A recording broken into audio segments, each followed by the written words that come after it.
Three white men chase a black male. Black male found dead at a dumpster. The judge breaks all protocol, questions the hate crime statute basically being applied to them. It is insane. Put the picture up full mass. 3 white males were arrested in connection with the shooting death last week of a 39-year-old black male in Jacksonville, Florida. The victim's name has not yet been released, according to First Coast News. Ryan Nichols, 19, 18-year-old Danielle DeGardia, and 21-year-old Holden Dotson. They all were arrested after the victim was found dead behind a garbage dumpster on the 500 block of Ashley Street in Jacksonville. The man was found dead from apparent gunshot wounds at about 6:45 a.m. This was on May 2nd. Surveillance video footage captured the 3 males chasing the victim on foot and in a vehicle.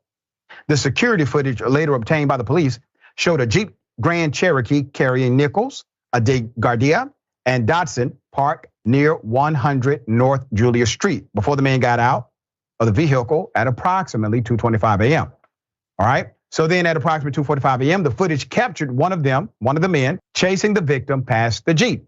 The 3 men got back into the Jeep a few moments later and drove away. Subsequent footage captured the men driving down streets nearby, seemingly looking for the victim still, who is seen at approximately 2:50 a.m. on Clay Street and running north from the Jeep. He's still running. One of the men got out and chased the man, who is later seen trying to hide behind the garbage dumpster. He is trying to save himself.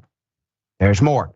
The police report is redacted and did not indicate the shooting. Dotson later reported his 9mm Glock missing. The Jacksonville Sheriff's Office found several 9mm shell casings at the scene of the crime, along with a loaded extended magazine, which was found next to the victim. They also found evidence that the garbage dumpster had been hit by a vehicle. Once again, more evidence. Additional video. More video from a 7-Eleven on Julia Street caught the Jeep's license plate, which had the words 9/11/2001, we will never forget, and an American flag. The Jeep reportedly belongs to DeGardia's mother. After Nichols and Dotson were identified, arrest warrants were issued. They were arrested. So here's the kicker. They get arrested, all right? The rule is the state can decide to enhance the charge, all right? This is typically how you do a hate crime charge. You enhance an original charge. So Circuit Court Judge Kim Sattler, okay?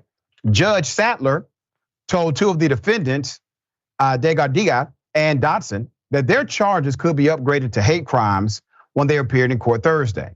It's unclear why the judge did not say the same for Nichols. All right, so DeGardia's bail was set at more than $500,000. Dotson's was just over $200,000. The judge did not grant Nichols bond at all. Judge Sattler then told the News that the state would decide if hate crime charges would be brought. I'm not the state, it's up to them, of course, what charges they bring, said Sattler. But it was just a bunch of white guys chasing a black guy. I don't see any reason for it. End quote from the judge.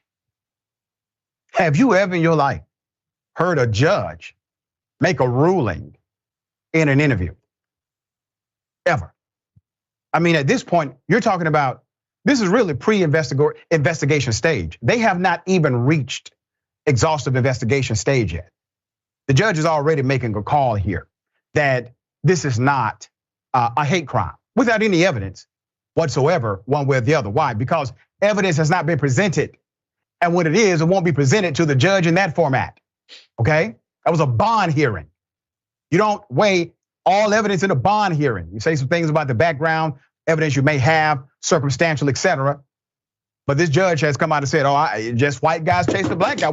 What's wrong with that? How is that racial? How is that a hate crime? Okay, all right. I have never seen a judge step out of line like this in order to defend people who she believes also killed another human being. David, thoughts? This one is sort of a shocker. This sounds like a judge who wants to hear her own voice. I mean, and is so enamored with herself. Because again, I mean, even if a judge has certain suspicions about what may or may not have happened, the proper role of the judge is to say, let's just let's see how the evidence plays out. These are the charges now. The charges can always be upgraded. We'll see where the prosecution comes in, where the defense comes in. Let's see what the evidence shows. But for the judge to make a judgment already and to already be saying, well, I don't see what the problem is here. I mean, that's absurd. I mean, I think those are grounds in some sense for the judge to be impeached or for a formal complaint to be filed against her. I mean, you don't have to look at somebody hanging from a tree to say, well, that couldn't be a lynching, even though there was a white mob that was chasing that black man. I mean, things just sort of, it's insanity. It's insanity for someone to sort of say these sort of claims, make these statements and say, oh no, maybe it was just a domestic dispute. Well, maybe it was, but let's wait and see where the evidence comes in. That's right. That's right. And that's the issue. No evidence, but she basically makes a ruling and steps completely out of her role as a judge in this matter.